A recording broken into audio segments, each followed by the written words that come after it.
Heavenly Father and Mother, we're so grateful for your love, your light, and all that you bless us with each and every day. We're so grateful for our brothers and sisters around the world and that we have the opportunity to gather together with the technology that allows us to do this. Please be with us in all that we do, that we can be shining lights for others, that we can be beacons of light, of the Celestine light. And please bless us with continued good spirits. And we ask that we can be edified by one another. In Yeshua's name, so be it. So be it. Thank you. Okay. So today is a general meeting. And I think I'm going to start with the prophet's voice. Well, we have to start with the song. Oh, we have the song. Okay. Sorry. Estivus has it. Estivus. Oh, that's right. Estivus is going to give us a song from Vietnam or one of his favorite songs from wherever it is.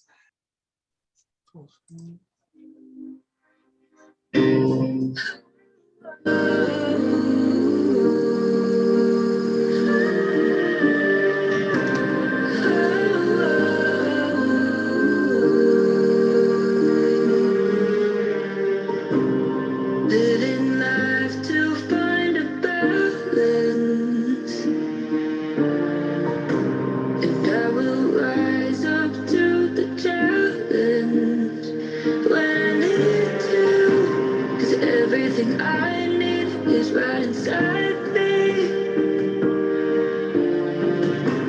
And what is behind me doesn't define me.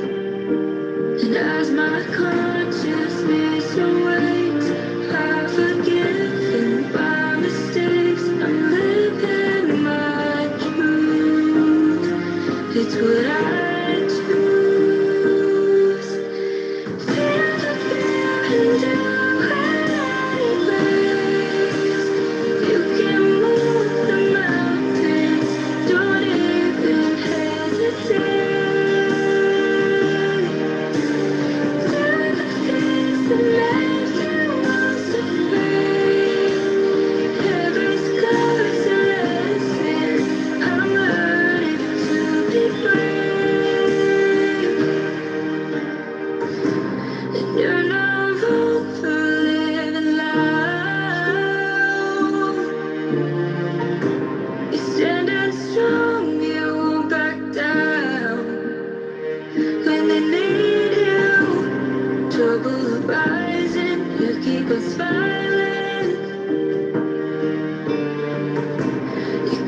and shining brighter than lightning.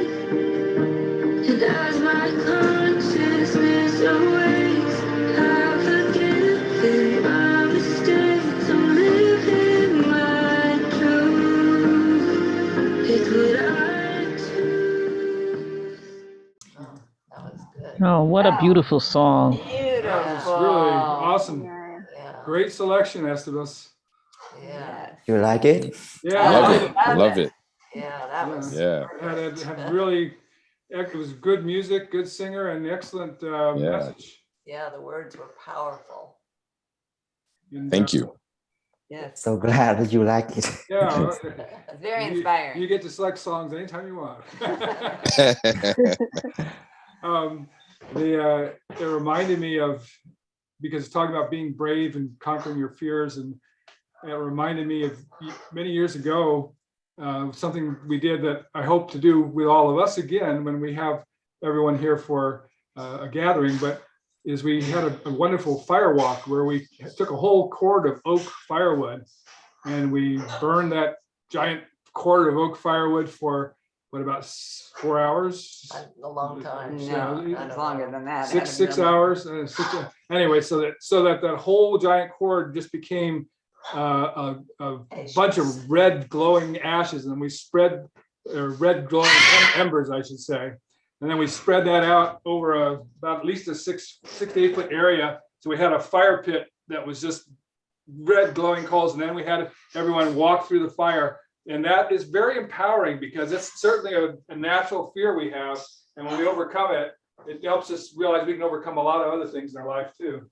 Well, the funny thing is I was sure I was going to be the first one to walk on it.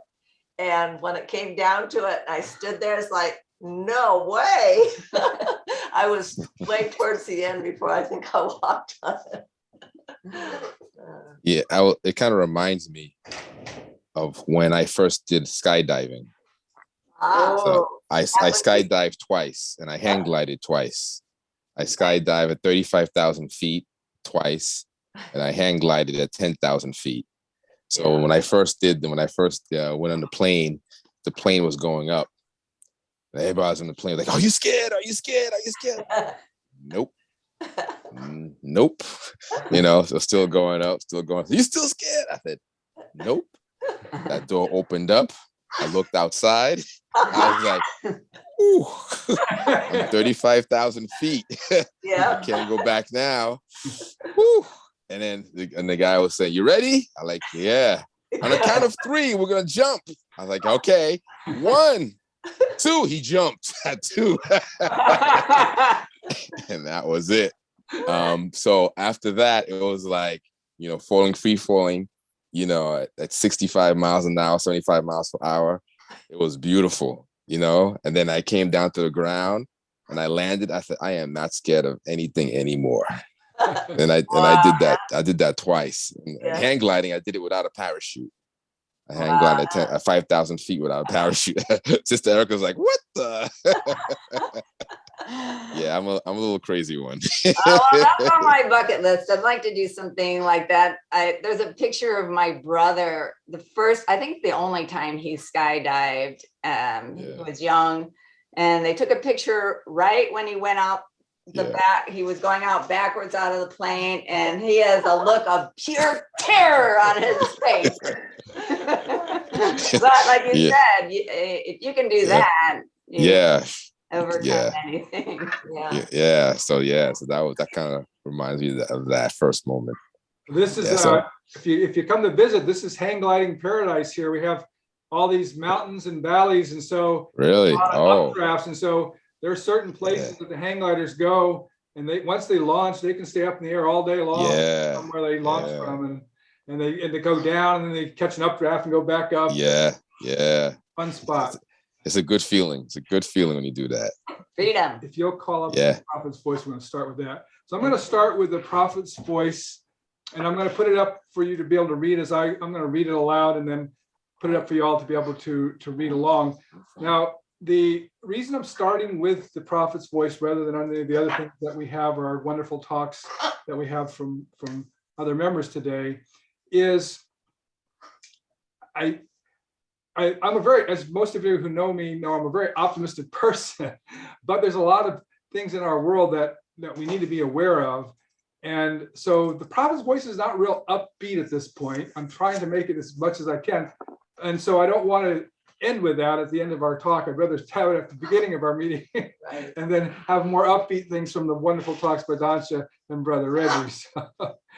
Now, the other thing to keep in mind before we start with this is that as Celestines, we have a lot of protection, and I cover that somewhat in the talk.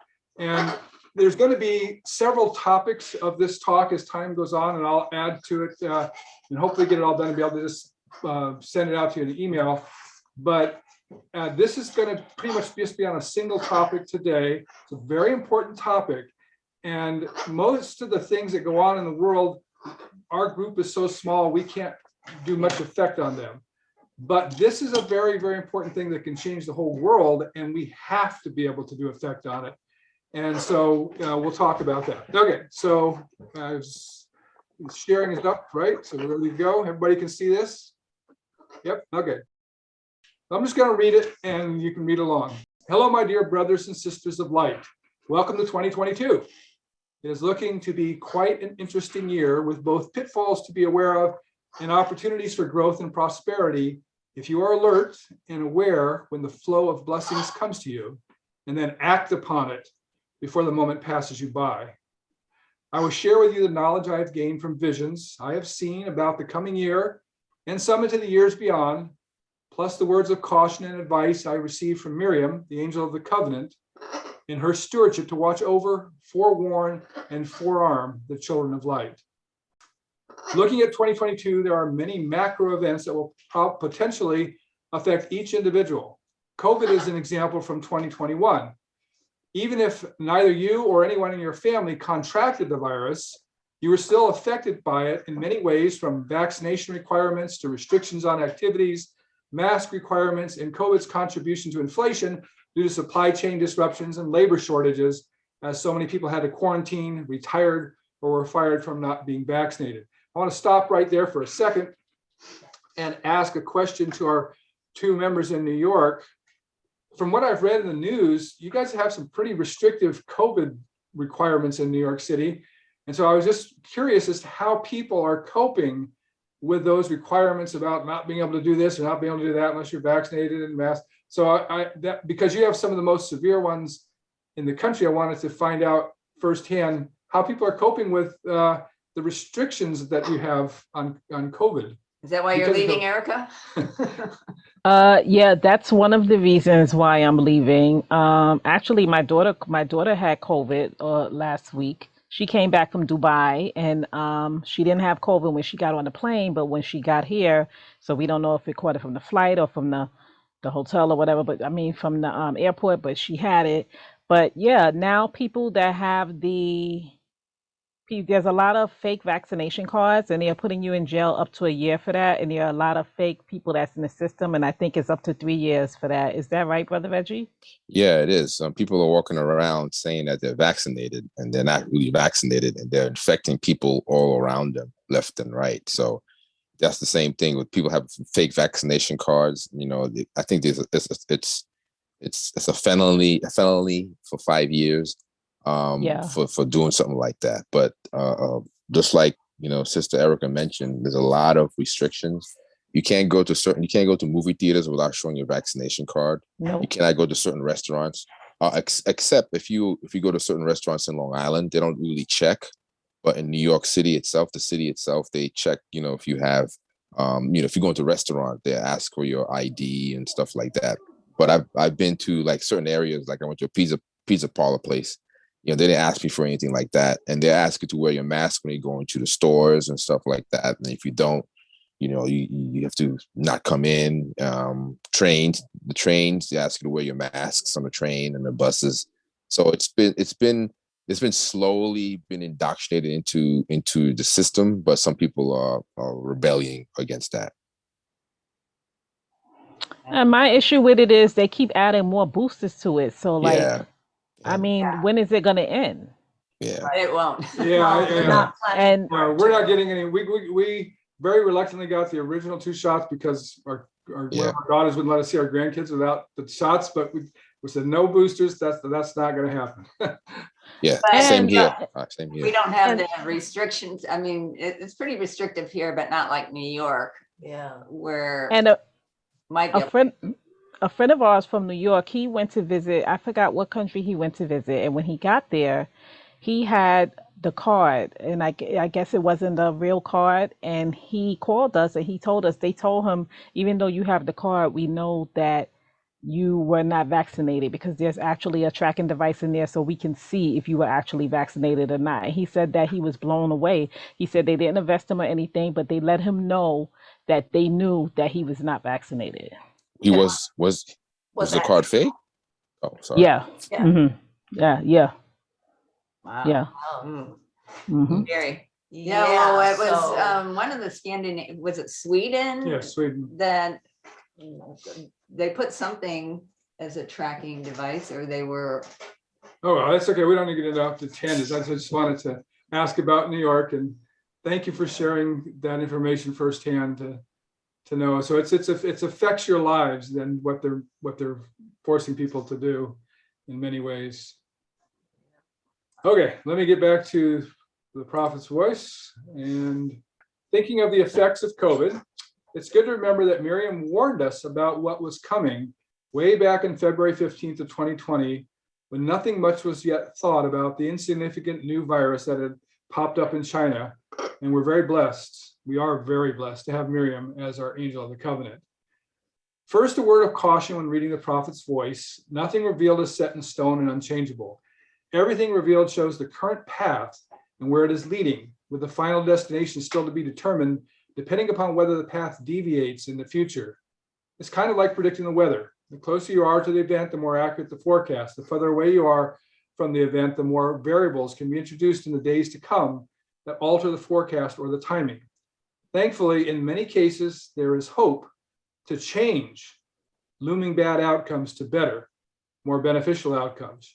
Just as each of us individually has free agency to make decisions for our own lives, right or wrong, so too can future macro events in the world, in some cases, be changed from their current course when sufficient energy for a course correction is exerted by enough people joining a common cause or purpose. The first thing to talk about, I think you'll find this part pretty interesting. The first thing to talk about in 2022 is that this year will be a year demons exert more negative influence upon the world, even than their normal destructive activities. This is due to the year itself. 2022 is a significant calendar year to demons. Philos first told me about this, and I inquired of Miriam to clarify his remarks, and this is what she said. So anything in italics is Miriam speaking. Hello, Ambrosen, my dear brother of light. I bring you greetings from our Heavenly Father, Heavenly Mother, and my beloved Yeshua, their only begotten Son. I answer your question now in my stewardship as the angel of the covenant to forewarn and forearm the children of light. It is noble of you to wish to suppress the machinations and destructions of human lives and society that demons cause in any year. Be forewarned that your plate will be fuller with demon challenges in 2022. This is certain. Demons tend to be very enamored of numerology. However, their interpretation of the numbers is quite different than Alamar's on Earth. They also tend to take actions to fulfill their interpretation of the numbers to a far greater degree than Alamar's. In the case of the Christian year 2022, demons see that as 3 twos, 2 plus 2 plus 2, adding up to 6. In demon numerology, 3 is the number of the Elohim, the Father, the Mother, and the Son. 6 is the number of man. Combining the numbers 2 plus 2 plus 2 equals 6 3 times and translates to demons as man making himself God. And now here's my little note of explanation in case it wasn't clear what Miriam was saying. Because there are 3 twos, demons see that as the number 3, which represents the Elohim. As 2 plus 2 plus 2 equals 6, demons also assign the number 6 to represent humans, otherwise known as Alamars, in their convoluted numerology math. As there are 3 twos, there must also be 3 sixes to match, which produces the final number of 666. That number in turn translates to demons as man making himself God. Or more simply, the true God that is Elohim is abandoned, and in the place of the true God, Alamars raise up and follow gods they prefer, such as politicians, celebrities, and causes that are destructive of society rather than supportive. So that was my little comment. Back to Miriam speaking. 2022 equals an auspicious year in demon numerology. Due to the interpretation of the numbers, demons feel that 2022 will be an exceptional year to suppress religions of all faiths and in their place elevate the adoration and obedience to the desires of politicians, political parties and ideologies, celebrities and their examples of fashion and lifestyle, and all manner of other harmful causes and groups that demand radical action that is hurtful rather than helpful to Alamars and peaceful, expansive society. Demons feel the energy of 2022 will be conducive to weakening the bonds people have to any good religion, replacing that by strengthening the bonds they have to any person, group, or cause whose policies, pronouncements, and actions incite the destruction of the bonds of family and the natural desires bestowed by Elohim before the world was for friendship among all people. As demons assume the energy to wreak such havoc among the Alamars of Earth is primed for 2022, they certainly intend to pump that well of negative energy very hard. They are motivated to increase their usual demonic efforts to destroy the happiness and peace of Alamars. They intend 2022 to go down as a most terrible year for Alamars of Earth, and hence a most glorious year for the demons of Earth. Now, you ask what you can do about it. First, please do not allow this grim reveal to affect, this is a very important paragraph, to affect you or any of the children of light in any type of negative way, emotionally, mentally, physically, or spiritually. No child of light that lives the light and specifically ask Elohim in regular prayers to protect them from demons has anything to fear directly from the action of demons in any year. However, you could still be affected indirectly, such as if there is a large-scale war involving your country, it will affect your life to some degree due to the disruptions of normal society. Or if there's widespread civil unrest in your country, it would also create a disruption to normal society that could affect your life indirectly due to the disruptions. So that's the end of Miriam's direct talking. Miriam went on to reveal what actions we can take as the priesthood of Celestine light to mitigate the destructive actions of demons. She gave specific instructions, including revealing some Elohimic words of power to help protect and insulate us and our loved ones from the harmful effects. And I will be going over the specifics in the coming weeks in our priesthood quorums for what she revealed and how we can actually take actions to prevent some of these things. Let us now look to the world stage and see what is happening that could end up affecting each of us and our families. I'm only mentioning items that could affect our health, our finances, or our peace and serenity. There are numerous places in the world that will see conventional military conflicts between nuclear-armed adversaries. While we want to make efforts in our priesthood group to minimize conventional conflicts, the greater responsibility of the Celestine Light priesthood is to ensure that there are no nuclear conflicts. This is vitally important. The planet Venus used to be very Earth-like in its early days and inhabited by great civilizations of Alamars before they were ever even seated on Earth. Due to planet-wide nuclear war, life on the planet's surface of every kind was eliminated. The life-giving oxygen in the atmosphere was purged. The oceans dried up. And today, the surface of the planet is over 800 degrees Fahrenheit, with an atmospheric pressure on the surface equivalent to being 3,000 feet underwater. An unbreathable air, even if the temperature was tolerable. We, as the priesthood of Celestine Light, cannot let this fate happen to our Earth. And with some help from Lazarus to Bethany, we will make sure it does not. Unfortunately, military leaders of all nuclear-armed countries seriously consider the, quote, limited use of nuclear weapons as an acceptable war scenario.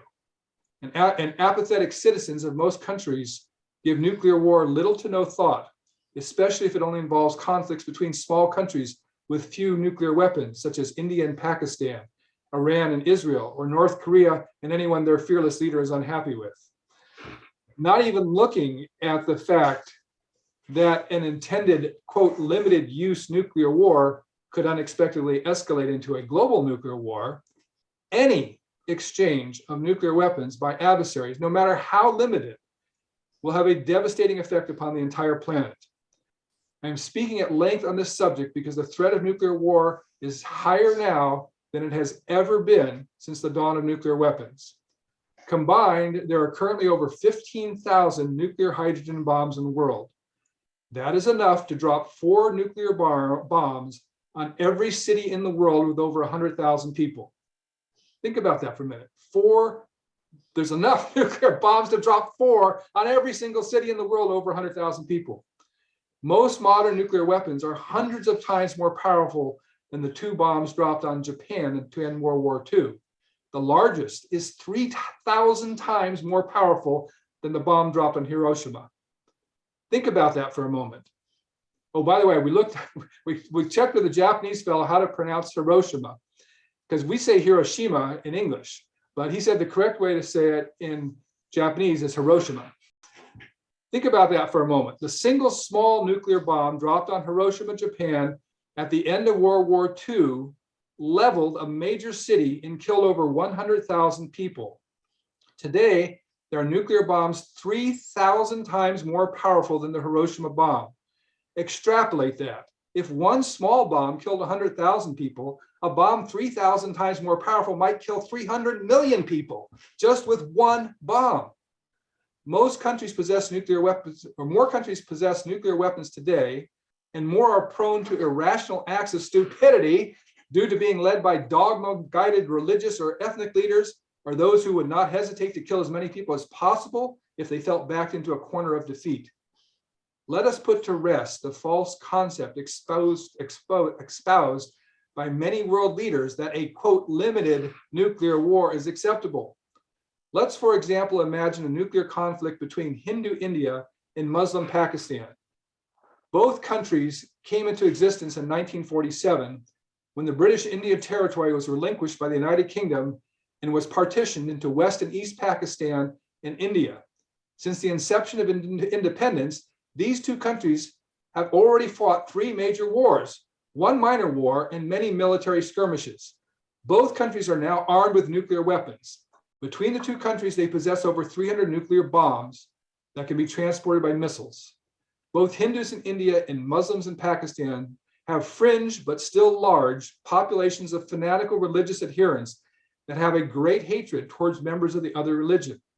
It is a big warning repeated over and over in the history of our world that people act irrationally and willfully sacrifice themselves and others when motivated by their religious beliefs. So to say India and Pakistan are a powder keg is an understatement. If India and Pakistan were to go to war again for the 5th time in less than 75 years and launch their few hundred nuclear missiles at each other, what would happen to the rest of the world that wasn't involved in this conflict and completely unaffected by the blast or subsequent radiation? The most notable consequence is that there would be a lot of starvation in the world. The first result of a nuclear war between Pakistan and India would be enormous fires, as the heat from the exploding bombs would literally light on fire any burnable substance that wasn't incinerated in the blast zones. These fires would be massive, on a scale never witnessed before by modern humans, and they would expand far beyond the initial blast zone. Immense columns of smoke would rise high into the atmosphere, accompanied by fine particles of radioactive dust caused by the incineration of the earth, buildings, and people when the missiles hit. The heavier particles would fall down to earth in a few days, but the fine dust particles and smoke will continue to rise high into the atmosphere and would spread over 90% of the earth within 2 weeks. Within 2 weeks, the earth covering smoke and dust would block out a good portion of the sun. Very little sunlight would penetrate the upper atmospheric cloud to reach the surface of the earth. The whole world will become cold and dark, and plant photosynthesis will virtually stop. Without life-giving sunlight, the world gets colder. Plants cannot survive without the heat of the sun and the energy of the sun to perform photosynthesis. When plants die and new crops will not grow, people and animals quickly begin to die off. It becomes a macabre competition to see if they will first starve to death or freeze to death. So now you know why I led with this depressing scenario. It is one we cannot allow to occur. The world is full of atrocities on both big and small scale, and most of those are travesties we will never do anything about, simply because we are so few and they are so many. But preventing nuclear war is one calamity we must do everything in our priesthood power and authority to ensure never occurs, even on a limited scale. In the coming year, we will be addressing this challenge in our priesthood quorums. Please note that the example I gave was for a nuclear conflict between two countries with very small nuclear arsenals. If there was a major nuclear exchange between the US and Russia, which together possess over 90% of the 15,000 nuclear bombs in the world, life on our Earth, like the former life on Venus, would not survive. Even people in countries far from the blast would die off in the nuclear winter that would come. In 1983, a low-budget movie starring a very young Matthew Broderick came out called War Games, which I highly recommend everybody watch this movie. In the movie, because real Air Force personnel refused to launch simulated nuclear missiles during war game scenarios, the military decided to turn the decision to launch over to an impassionate computer. Matthew Broderick was a high school computer hacker that accidentally hacked into the military computer, thinking it was just a gaming computer. The computer asked if he would like to run a scenario of thermonuclear war. Broderick agreed and decided to play the Soviet Union and target US cities for thermonuclear destruction. The computer reacted as if it was not a simulation. In the tense countdown at the end of the movie, the computer is counting down to launch US missiles, and there's nothing anyone can do to stop it. Thinking quickly, Broderick asked the computer to play a game of tic-tac-toe against itself as it is counting down to launch the missiles. The computer runs through a huge number of tic-tac-toe games in minutes and can never win. It's always a draw. Then it races through every simulated war game exchange of nuclear weapons and finds no scenarios that do not result in the complete annihilation of the human race. at the very last moment, before the missiles are launched, the computer shuts off the launch sequence. It then explains the only winning move is not to play. The only winning move is not to play. This is why making sure this never happens is a vital stewardship of the Celestine Light Priesthood, and one we will be fulfilling in 2022. Okay, so done with that. I'm all tense. Oh, yeah. That's why I led with that. I want to have the good things from Dancha and Reggie next. But this is something that you need to be aware of. And I think because it's kind of when nuclear weapons first came out, and especially in the 60s, people were very conscious of it. They built bomb shelters and everything like that. But in the generations we have today, it's not something people think about. And it would be even just a limited conflict, like I mentioned, between India and Pakistan, would be so destructive of the whole world. It's something we have to think about. We can't allow it to happen. And we have the power in our priesthood to prevent it. So that's one thing we will work on. It's because it's wonderful now that we have 3 new high priests. And so now the 3 high priests and the 3 of us will be able to form a shanar. And it won't be as powerful as a shanar where we're all physically together, but we'll find a way to make it work in wonderful ways, even while we're apart. And that's going to make a difference. And I think the 3 of you who have participated in that are going to be amazed at some of the things that you can see as a shanar. We're looking forward to it as well. Those of you who are not yet there or haven't in that high priest group yet, and then Tom and Estabus don't have the priesthood yet, but we will rectify that soon as well. So onward to today's talks. And Brother Reggie, let's hear something from the wisdom of a wearer. Brother Reggie. Okay, so it was kind of interesting how my topic today was kind of coincides what we talked about, what you talked about, Brother Ambrosian, but it was more on a calm side. So it talks about it's more about tranquility, right? And then I was thinking about this topic, and I love it when I get connected, and then when I go through my moments of peace, I always ask, Elohim, okay, what should I talk today? What should I talk today? Guide me. And then I hear, I go through the book of Celestine Light. I go through it, so I start reading, and it says, you should talk about this, tranquility. I thought, oh, okay. Tranquility it is. So as I do that, I go through the books and the wisdom book and see, what passage goes to that. And it's kind of interesting because when we think about tranquility, we think about peace and calm. But as I think about it through my, existence here, and especially to, what I've done, all of my movements have been of calmness and tranquility. I don't let things outside affect, my state of being at all. And it goes also to myself being trained in martial arts, because we always are trained to be calm, to be tranquil in situations of anger, to be calm in situations of duress, to be calm in situations where people are in your face, yelling at you, calling you names, provoking you, making fun of you. Always be calm, because what that allows you to do is to allows you to gain more power in what you already have, and you see that power start growing when there's no reaction. And when you read the last statement from what you read from the prophet, the words of prophet, the only way you win is by not playing, right? So the only way you are able to, be in a state of duress is not reacting to that duress. It's not reacting to that person. And that's when you win. That's when you are in a state of peace and state of calmness. So I'm going to read a portion from which kind of highlights everything in a more positive light.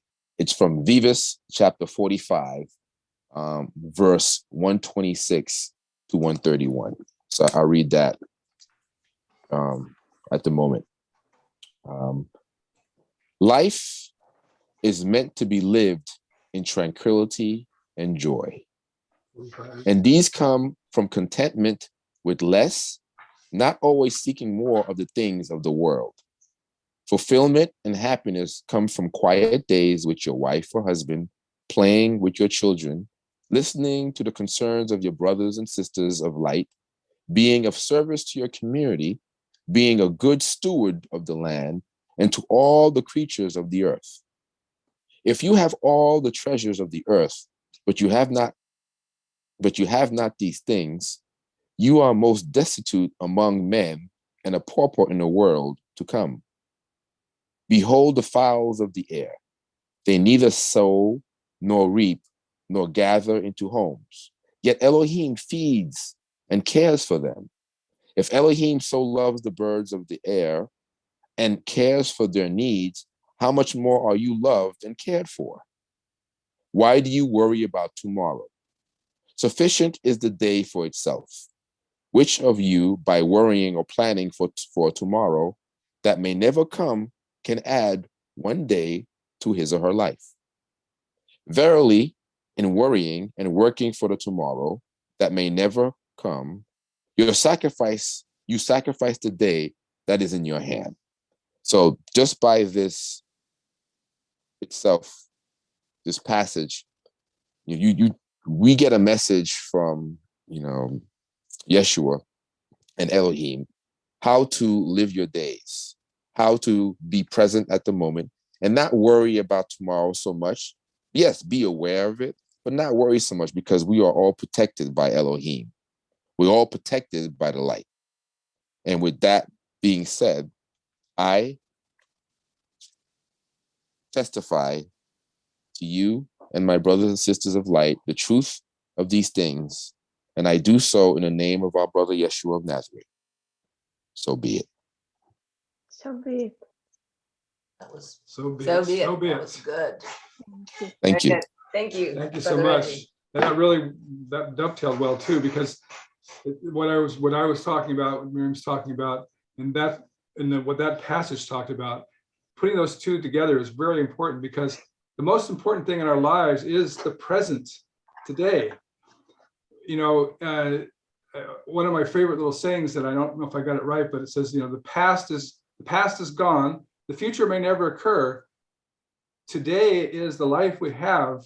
It's the present, and that's why they call it a gift, or that's why it's a gift. And I didn't get the words right, but Yeah, just no, we got it. Got the idea.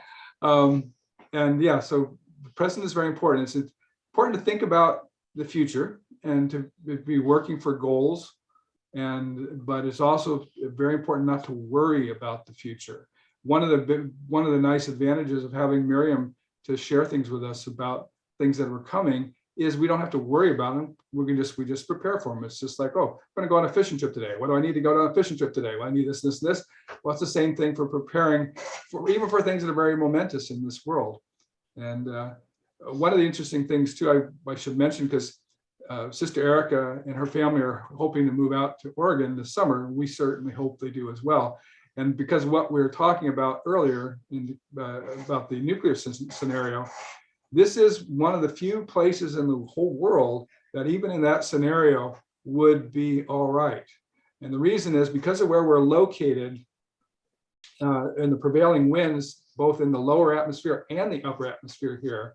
Like the scenario where I talked about where India and Pakistan causes smoke that covered 90% of the planet. Well, it's part of the place that it wouldn't cover, the 10% it wouldn't cover, this would be one of those places that both the upper and lower atmospheric winds would continually clear this area out. And so we'd be able to have still plant photosynthesis and things like that. So anyway, thank you very much, Brother Reggie, for another awesome talk. And especially thank you for your testifying of the truth of those words as at the end of your talk. That's important for all of us to remember that if you know these words are true, the things you say, testify and let us know that.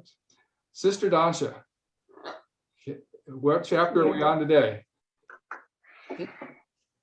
So today we are going to talk about chapter 2, Vivus, the sojourn in the wilderness. I have called this chapter the beginning of the rest of their days. So it's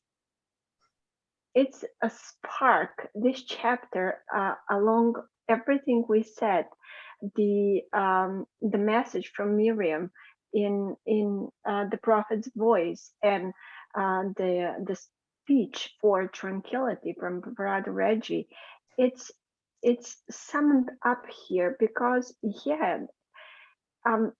there is maybe going to be an year for the demons, but we are still here, and we have seen through the history, even though just remember Enoch, even though they were dark forces and demons and darkness, those who are children of light shall stay children of light, as we will see exactly in this chapter.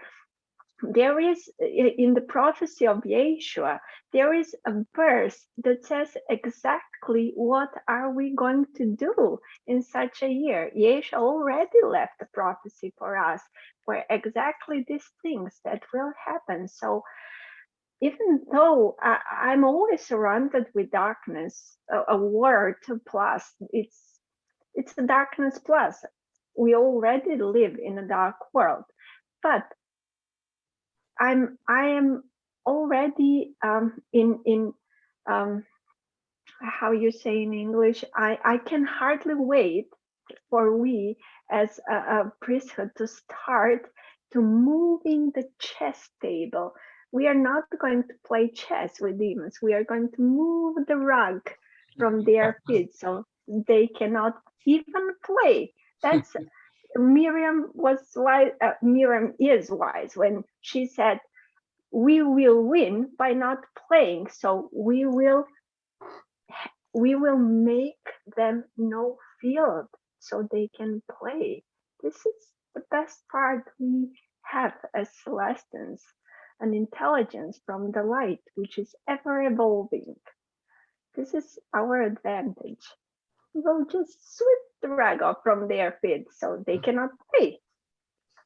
So as Yeshua will remind us here in this chapter, for which I testify for every single word in this gospel. And it's amazing that we are starting 2022 exactly with this chapter, with the prophecy of Yeshua of Nazareth, our elder brother. In my little group, we are starting with the 12 commandments. It's not coincidence. There is still hope.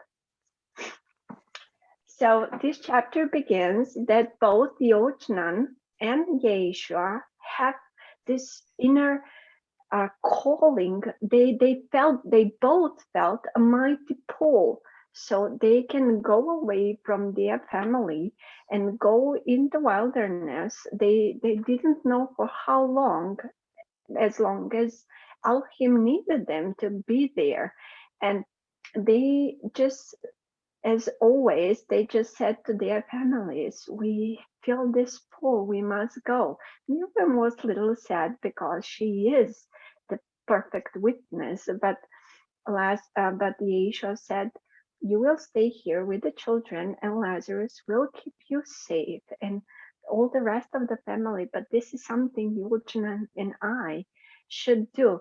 Why? This is also very important. Here in this chapter, there are important lessons. There are few lessons that we will sum up. So the first thing we learn is that Yeshua says, "For it is we who must fulfill the will of the Father and the Mother in the days to come."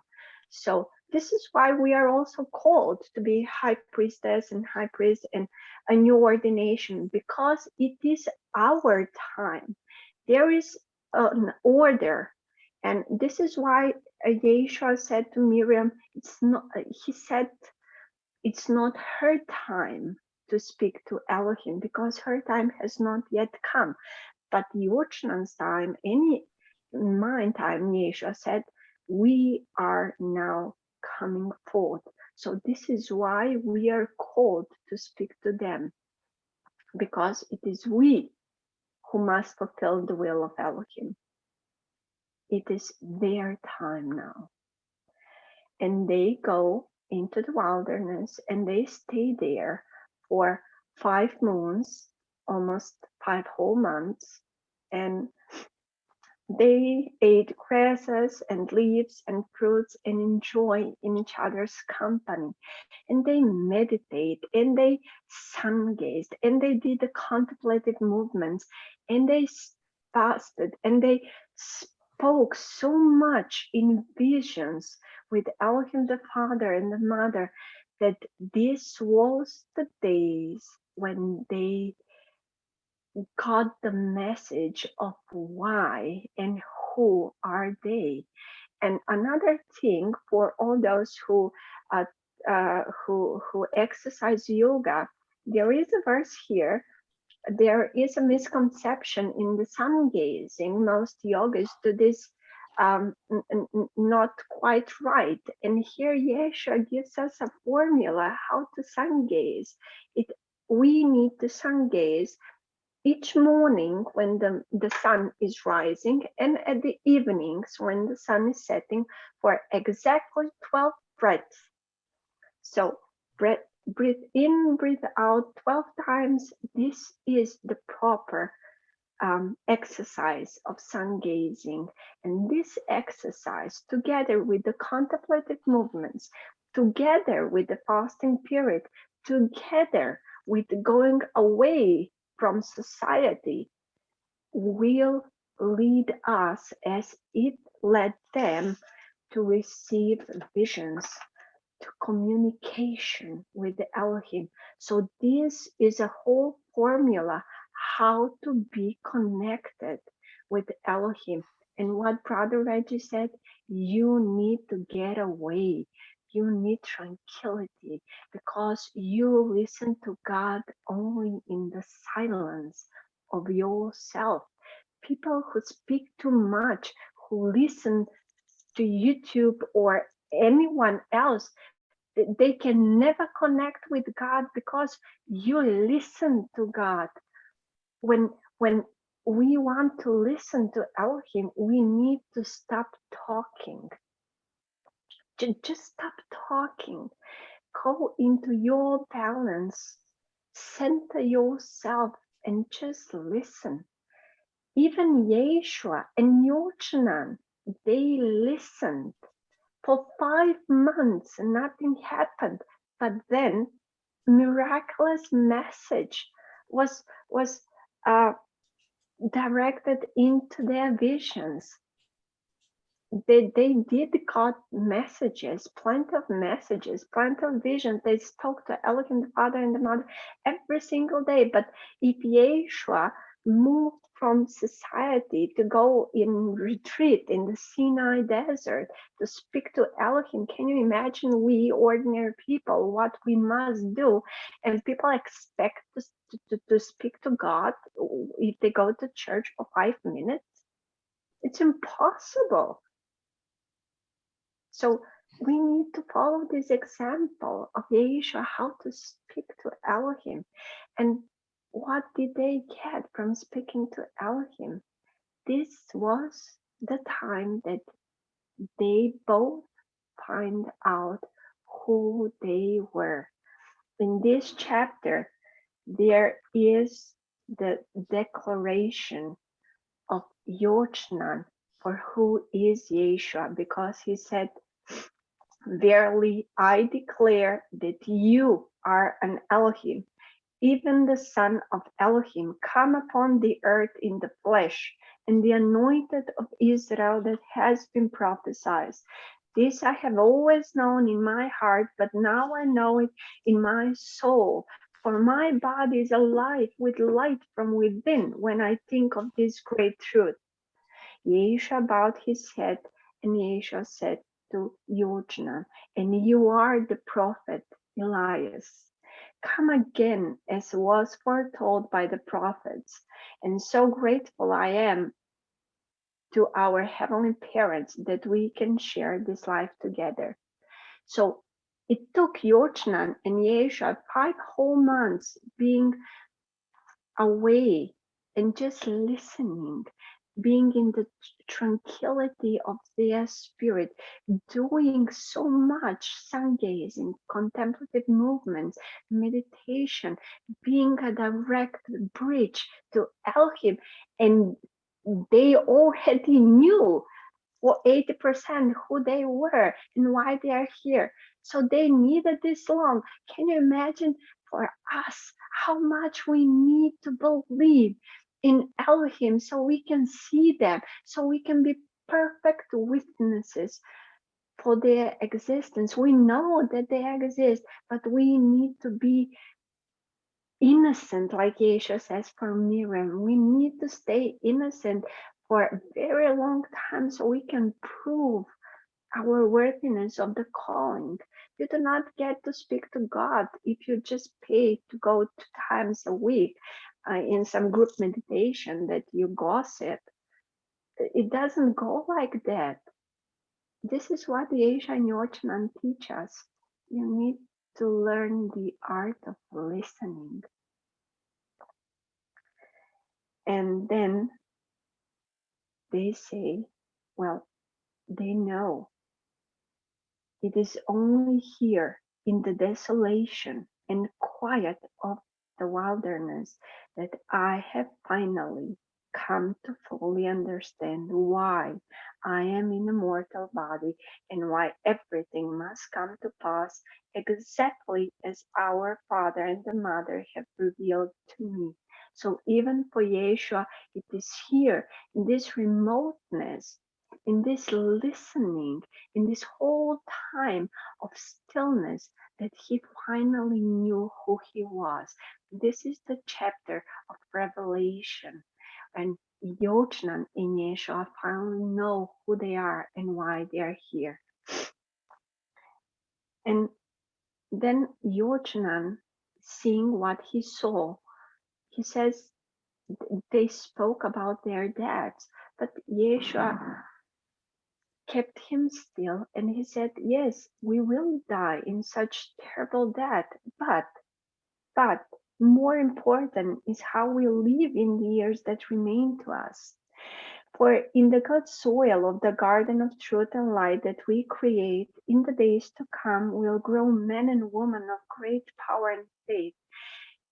They both knew their deaths, but Yeshua just spoke to Yochanan. It's not how they die, it's how they live. The most important part that, yes, they know that they are going to die in such a way, but they have now still years, some years, a few years that they need to plant this, the beautiful seeds of celestial light. And this is the most important part of their path, not their deaths, or Yeshua's death, yes, but what they leave behind. And this is the lesson, also another lesson from this chapter. We will all die one day, nuclear war or not, but it's what you leave behind. If we are mortals, how will your children, your friends remember you? It is what you leave behind. Will they even remember you? Will they be glad if I die? Or will they remember me? By what will they remember me? I must leave something. And this is my guiding star, my guiding wish. I need to leave something because I know I will die someday. But as long as I live, I need to build something so strong that will beacon the celestial light, as Yeshua taught us. They weren't afraid of dying or even seeing their deaths, but they were so happy to be beacons of light and so happy for us, for this epoch of promise that will come, that this is Yeshua's prophecy.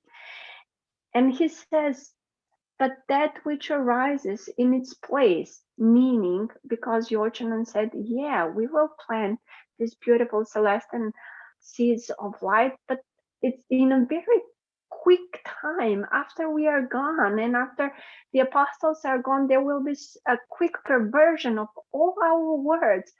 Is our dads worthy of this? And sometimes I ask myself, is our small group, all these meetings, all our love, will it ever make a change to all this darkness in the whole world? And then I remember Yesha's words. Of course it will. There is no amount of darkness that can ever seize the light. Oh, he was only one beacon of light at his time when Yochanan was gone. And he did all this miraculous light on planet Earth. He was the bridge. He repented, all of us. He gave, he had so much light that he could give to every single dead soul and living soul. In the time of his dying in the Gethsemane garden, he had so much light. So we, as his brothers and sisters, have exactly the same amount of light, or we could have if we try and work on it. He's my idol. He's the person I want to be like, to shine like him, to have such celestial light in me that I can give a portion of my life to all who have died and all who are living, and to have enough light units for me to go to the heavens, to go home. This is my aim. And this is also his prophecy, because he says, but that which arises in its place, the artifices of men given in my name, will still nourish many of the flowers of light which we plant, and the great seed of all truth will merely sleep in hidden slumber until I come to awaken it again, which did happen in 2005 by the revelation of the oracles of celestial light. Yeshua did come again to our dear brother and Rosalind. He did reveal everything. He was the bell ringing so we can wake up, children of light. The sleep is over. The hibernation period is over. You need to wake up. And this is enormous calling. And we are waking up. Verily, the teachings of the celestial light of Elohim are not the laws of Moses. And people will argue, and people will not take them because they are not comforting for their ears. They are not the same as the ones in the old. But Yeshua did not come to protect the ways of the old. He came to break the laws of men and to put higher laws. And he says, but among the purest of heart, through all the generation of time, the true celestial light of Elohim will always abound. And now he speaks, this is his prophecy of the children of light. Now he speaks, who are the children of light? And the Holy Spirit of the Mother shall continue to lead them to resonate thoughts and actions, even when they are strange and contrary to the teachings of the laws and religions and customs of the land. Many will be alone, isolated from their friends and family because of their beliefs, and some will go to their deaths as blasphemers and heretics. But they will have a peace and light upon them that shines forth even in darkness, and the darkness cannot overcome it. I know that the true celestial light of Elohim that we bring to the world can never be extinguished. And in a generation far away, they will come hallowed days of promise to herald the renewal of the world. To bring the blessings of this day, our Father and Mother shall send forth upon the earth some of the choicest spirits of heaven. To them, the gospel of celestial light shall be given again in fullness upon the earth, and among those who overcome the world, it will burn in their hearts and blossom in splendor in their lives, and they shall do such wonders as men of the world cannot even imagine. For unto these will be given the secrets and the mysteries, in so much that the world can have no power over them, and the powers of heaven will open for them, and they shall not fall away from the true celestial light of Elohim, for it shall be in them and about them, and they shall be emissaries of the Most High and adepts of great power, chosen for high and holy purposes, to set the world afire with truth and usher in the epoch of renewal. This is us. This is these are the future children of light. And this is the formula how we will find other children of light. They will be always accused of witchery, of blasphemy. As heretics, they will be shunned away, but they will still have the light in them, and we will be different. We are different from the last children of light 2000 years ago, because Yeshua says, they shall not fall away from the true celestial light of Elohim. I believe, I know, I have seen children of light in this epoch. We are not like the others. We will not fall away from the light, because most of us have overcome the world. I am the living example, as Yeshua is. I have overcome the world. I have overcome the darkness in me and around me in very early years of my life. And I know that not amount of darkness ever won. Having me as an example, what I have been through, and hearing these words describing me, he knew what the world is going to be. This is the prophecy, and he plainly says that no amount of darkness will ever survive as long as we shine. And he says that not any child of light will lose its light. We will not forget. Once reminded, we will not forget who we are. Because these are different times, children of light are no longer afraid of the world. This is why he says, all those who will overcome the world. Today's children of light, these most beautiful spirits of the new epoch that are giving the gospel of celestial light, we are not afraid of the world. Why? Because we have seen the 2000 years of darkness that Yeshua also prophesied that it will be taken, all the light was taken from this planet Earth for 2000 years. After the last children of light departed this earth, there was no light. And this is our plus. We already have seen the darkness. And once being in hell, you are no longer afraid of it. This is our advantage. We know the darkness. Maybe they are more than the task. Maybe they have been here longer than us, but we have survived them.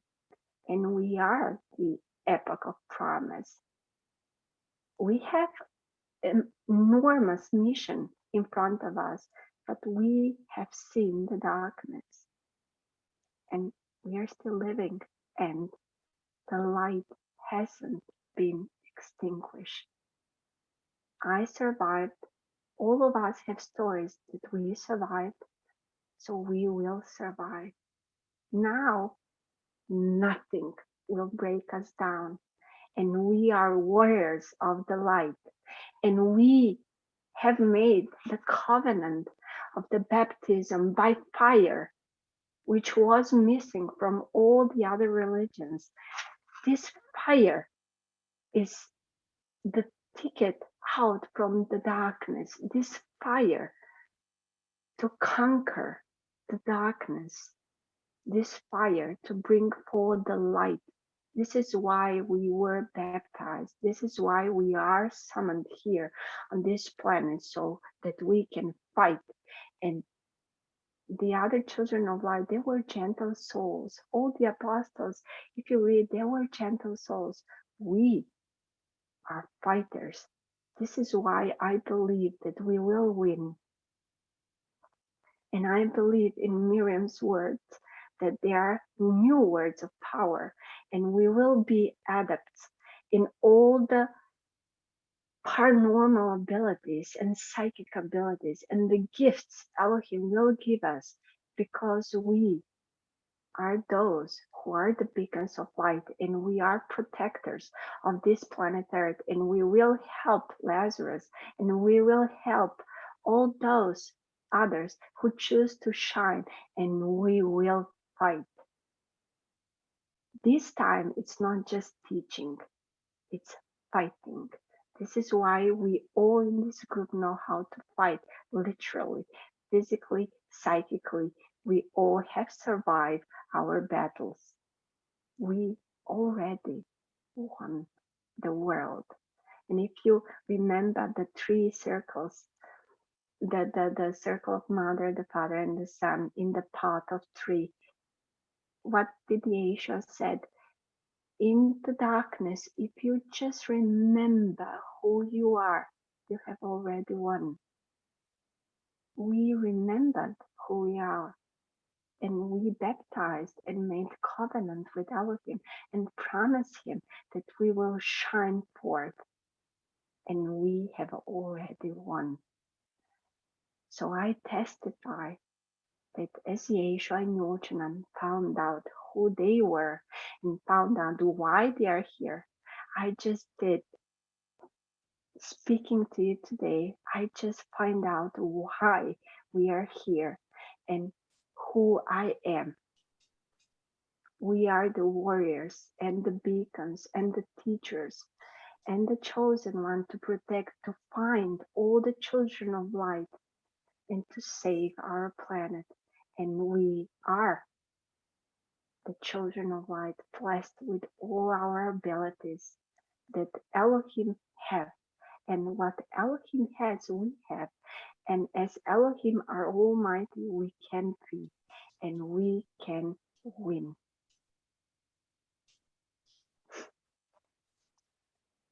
In this chapter also, Yeshua told a bit of Miriam's new calling to Yochanan.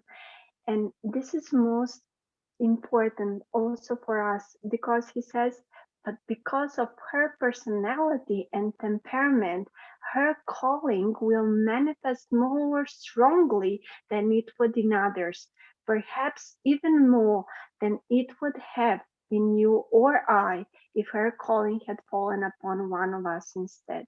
And I believe this time, having Miriam as angel of the covenant, because last time she wasn't the angel of the covenant, but this time she knows more, and she has picked us everyone, and she has placed the calling upon us, knowing by our temperament and our personality. And I know that we are all fighters, and I know that we will win, and we will push the limits of the light so we can extinguish as much as we can the darkness. Maybe I am too much optimistic, but I believe in the celestial light, and I know I'm alive here in front of you, which I never imagined.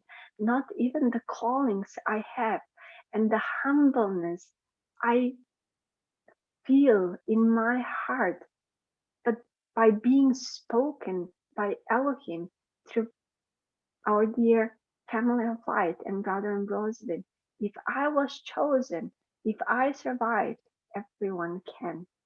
We all won our battles. Now let us join together in our lights to win the one battle we are here for. The celestial light to come upon our beautiful planet Earth. And with my life and with my love and light, I testify of these words that are true. And I believe in the celestial light, and everything will be good because we will fight forever. So be it. So So be be it. So it. be it. Ah, man, So beautiful, Doctor, as Wonderful. So be always. it. we're Thank you. So be it. fighters. We're fighters. Well, we're And right. I Well, don't know. we're fighters and we're also lovers because love is a very powerful weapon actually, because love disarms hate, love disarms anger, and so that it's a way of fighting was non-traditional, but it also works. So we have all the tools, whatever we need for whatever type of battle. But let us always remember love too, because love, especially amongst ourselves, is very important. Love motivates unselfishness. Unselfish acts come from love. And especially in the Celestine light, that's a very important thing, is to always be thinking about what we can do to help. And you know, I think growing our group is important as well. So as you have the opportunity to talk to others about it, and about Celestine, introduce them to whatever thing you think they might resonate with, and see if they do. And if they do, they might become part of us. And we actually have a lot more people who watch our videos and are part of our Facebook group who just simply can't attend these meetings. I mean, we've had conversations with some really great people who tell us that they love to follow everything we're doing, but they can't make our Sunday meetings. I'm thinking this one gentleman in particular who is a truck driver. He's always driving his truck on Sunday, so he can't come to the meetings. And a lot of people like that. But for those of you who do, especially far away lands where it's different time zones and Estivus, wow, I mean, I'm impressed that he can get up and he's done this consistently now for some Sundays in a row, to get up in the middle of his night to come and join us. We appreciate that so much.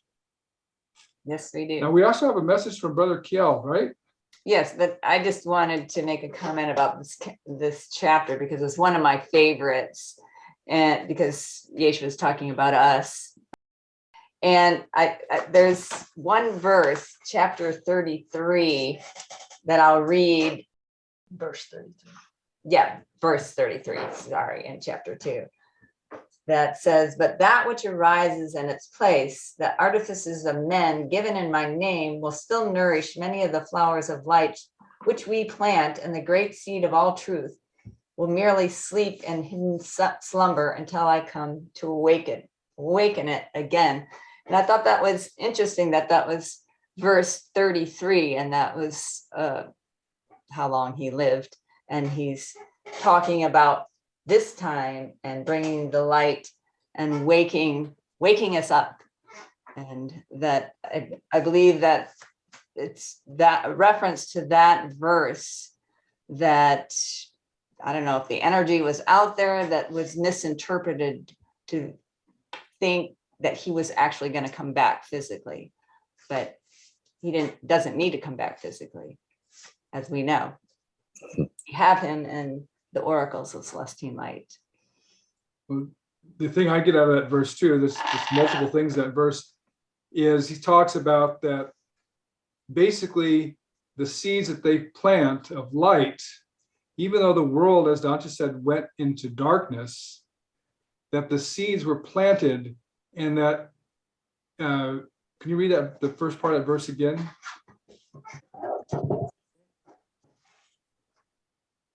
Let me read it. So he said,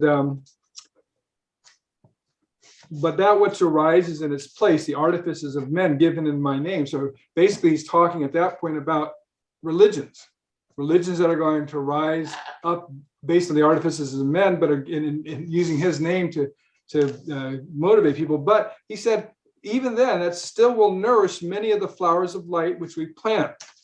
So this is what we see in so many religions of the world, is that even though that religion may not be teaching all the truth that we have in the oracles, they most of them, I'm not gonna say all of them, but most of them do teach some light, and the people in their congregations do have better lives because they have some light, which is better than the people who have no congregation of religion and have none of that uplifting light that comes from many of the teachings of religions, of all faiths.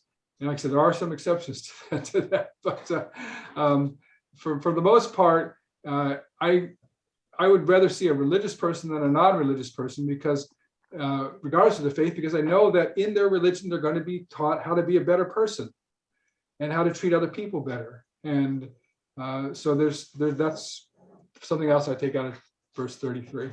I always thought it'd be neat to have 5 months. I mean, I can't even imagine. It won't happen in my life. I don't think. Not going to take a sabbatical? To take 5 months off and just go in the wilderness. I think we would all benefit. see But the light.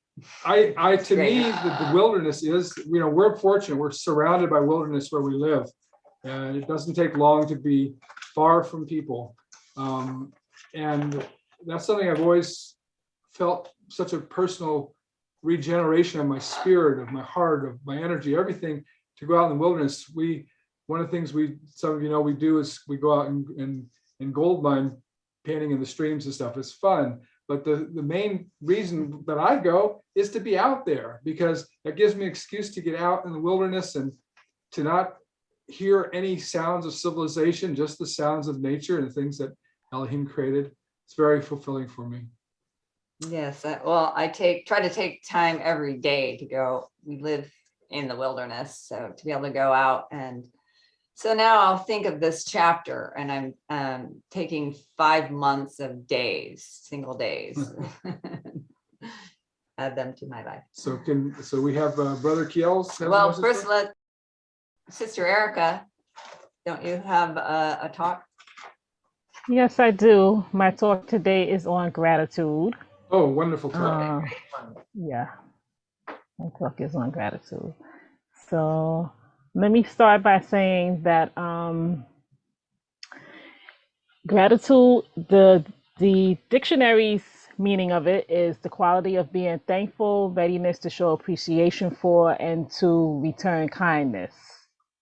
And in keeping with everything that we have spoke about, I feel that it is very important to be grateful just for the smallest things, like Sister Dantra and Brother Reggie spoke about, being grateful for all that we have gone through to become who we are at this point of our lives. We are always constantly rushing. I know I have been guilty of this all my life. Just the last few years, I have stopped of obtaining things, and I would be so upset about what I don't have and what goals I haven't met.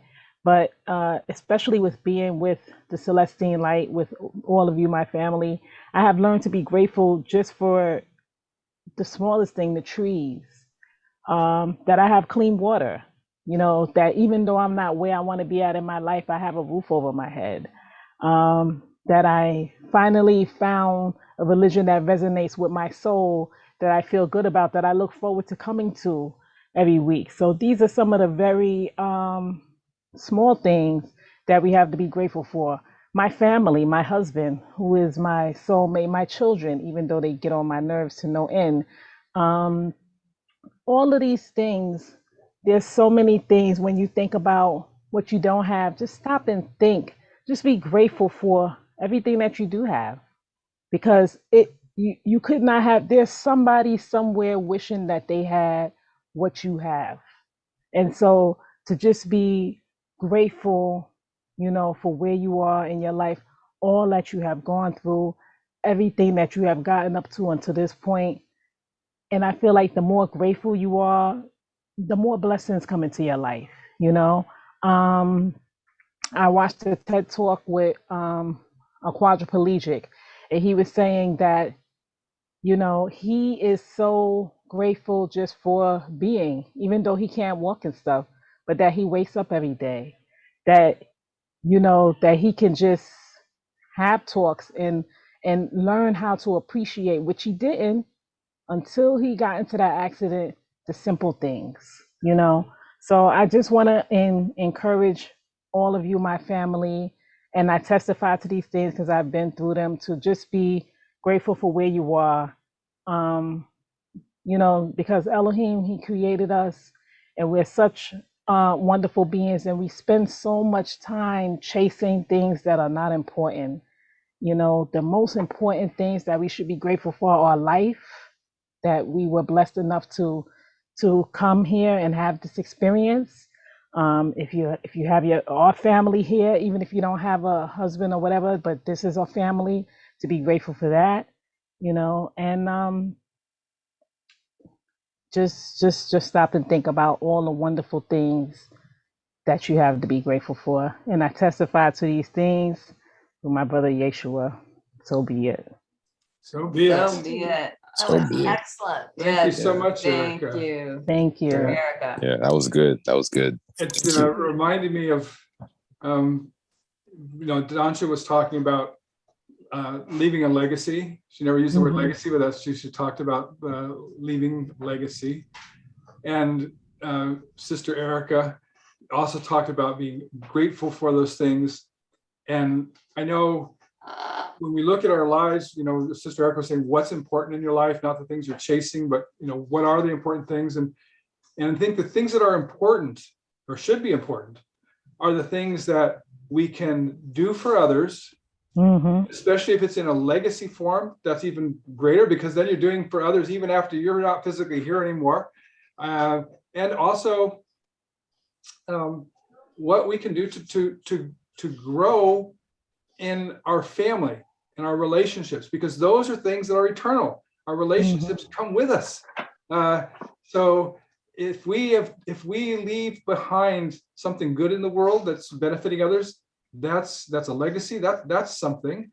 That if we create relationships like with each other right now and with our family members at home that are loving and supportive and nurturing, that comes with us. All of those things are things that are eternal in nature, and that's the gold of heaven. Yes, it is. Yeah. And Brother Eric Keyl has a recorded message for us, seeing as he couldn't make the meeting today, but he recorded this message for us. So go ahead. Hello, brothers and sisters. As you can see, I'm making this video today since I won't be able to join our general meeting this Sunday. I'll probably be doing this more often so I can spend time with my son Rowan when he's here, especially this Sunday. I'm looking forward to it since I haven't seen him in over 2 weeks. But I do have some good ideas for doing these video recordings here. Look forward to that. Right, today I was going to talk about oak bark. And a lot of people don't probably know much about oak bark or think it has any sort of value to it. But I'll be talking today about one more specific use of oak bark. And the oak bark that can be used is it's the oak from any oak tree, basically. And it's actually the inner bark that you're going to use. And the inner bark, it holds the power of the minerals and vitamins that have been stored up into the tree. This inner bark was used by Indians hundreds of years ago when they had tooth problems.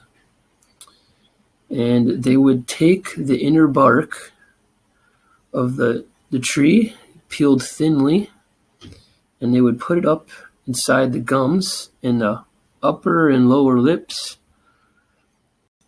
and it would allow the teeth to firm up again and stop bleeding.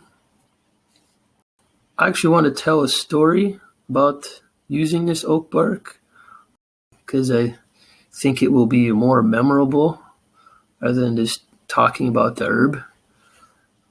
It's actually a really good story that Dr. Christopher has told herbalists. I should mention a little bit about Dr. Christopher. I've mentioned him before. He's not currently with us because he died at the age of 73, John R. Christopher. It was from complications of a traumatic head injury. And it is sad that he's not with us, but he did leave quite the legacy behind for everyone else to follow. And he has helped many people help others. And he founded the School of Natural Healing in 1953. And this story here I'm telling is actually a really good story. It's about, basically, it tells about just about being in the right place at the right time. So I will start here. Dr. Christopher was having a class one day talking about the use of herbs. And this was during the winter when there was a blizzard going on. And there came a woman through the door, all dressed up from the cold outside, and he noticed that she was crying and upset. And he told her she should come sit down. And so he was talking about astringents and explaining what can be done for pyorrhea. Pyorrhea is the inflammation of the gums and surrounding teeth. And he was saying that for bleeding of the gums and for teeth that are loose, using oak bark and leaving it in all night, every night, for 2 to 3 weeks, and the teeth will tighten up and the gums will heal themselves. And just shortly after he said this, the woman went back out the door and she left. Not thinking much of it, he finished his speech, and 2 weeks later, he and another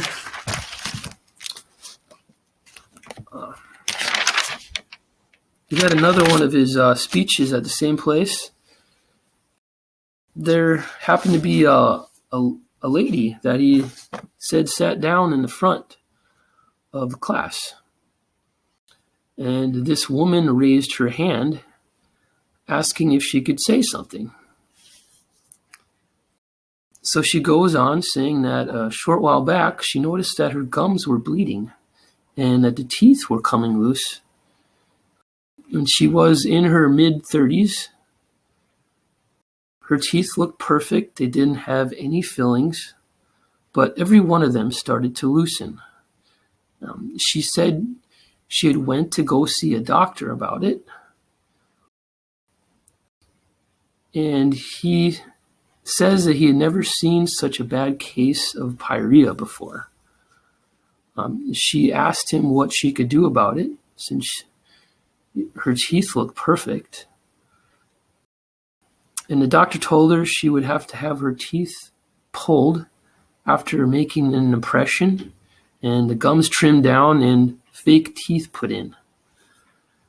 He told her he was not qualified to do this, so he sent her to a specialist. And she went to the specialist and he said there was nothing that could be done, and that he would have to have impressions made up. And in 2 weeks,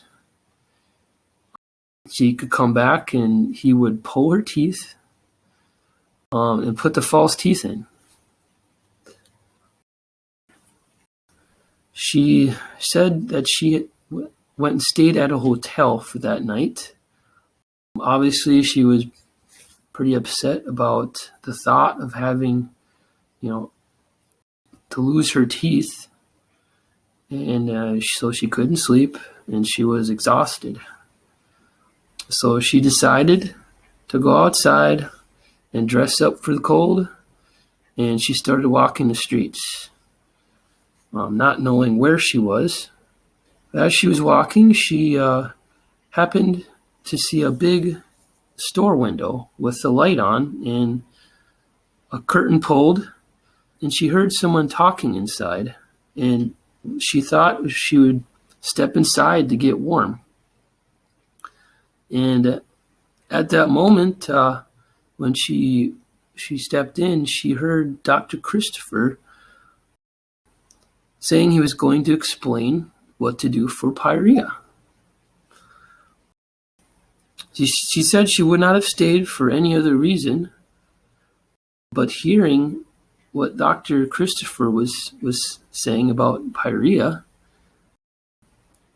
she said all the weight of the world was lifted off her shoulders, and now knowing what she had to do, she left the building and she called a cab to get back to her hotel. And the first thing that she did in the morning was she went to the nearest health food store and found oak bark powder and got some. And then she said she didn't wait until she got home to put it in. She put it in right away. And so she got her bus ride home, and she kept oak bark between her gums 24 hours a day. And she went back to the dentist in just a few days, and the dentist said that he had never seen anything like this before. And so he wanted the specialist to see this also. So she went to the specialist, and he was astounded by what he was seeing, saying that her teeth were in perfect shape again. And after all that, she knew she had to go back to see Dr. Christopher and explain all that had happened. So, as you can see, this is a really interesting story about being in the right place at the right time. I see it as the Elohim had led this lady to the exact place in time that was necessary for her to get the answers that she needed and to be able to take care of it herself. So I hope you all enjoyed this story. I also, researching this, I did, was looking around, I noticed that Dr. Christopher has he made a herbal tooth and gum powder, and you can order this online, and it will help several tooth and gum related issues.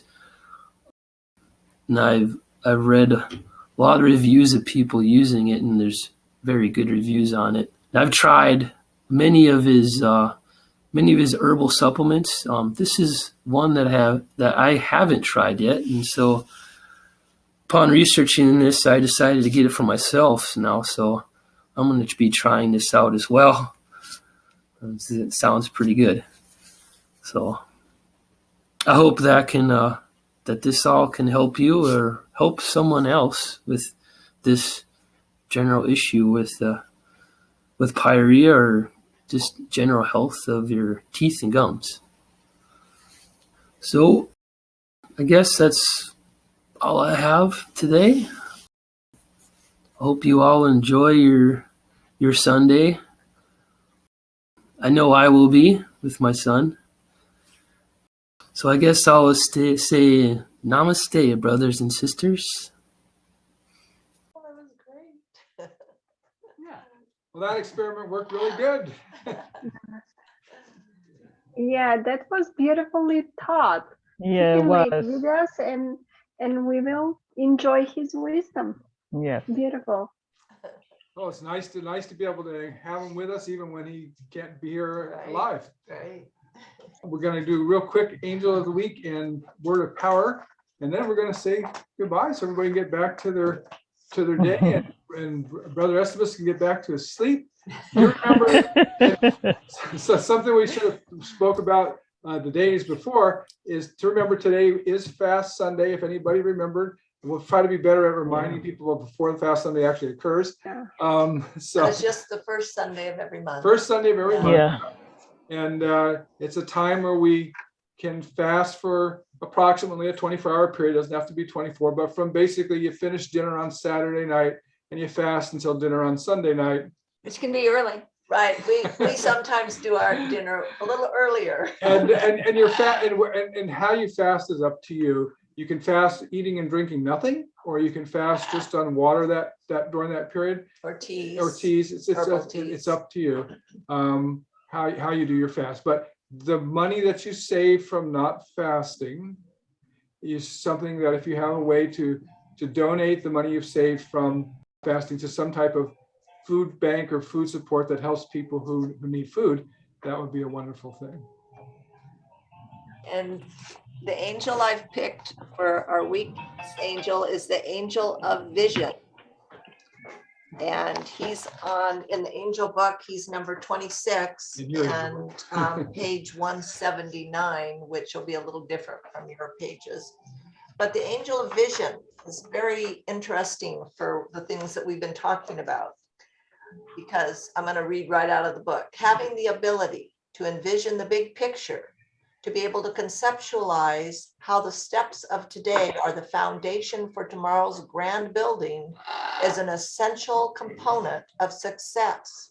It's like being able to picture all the pieces of the puzzle before you have begun to assemble it, maybe even before you've acquired the pieces to assemble.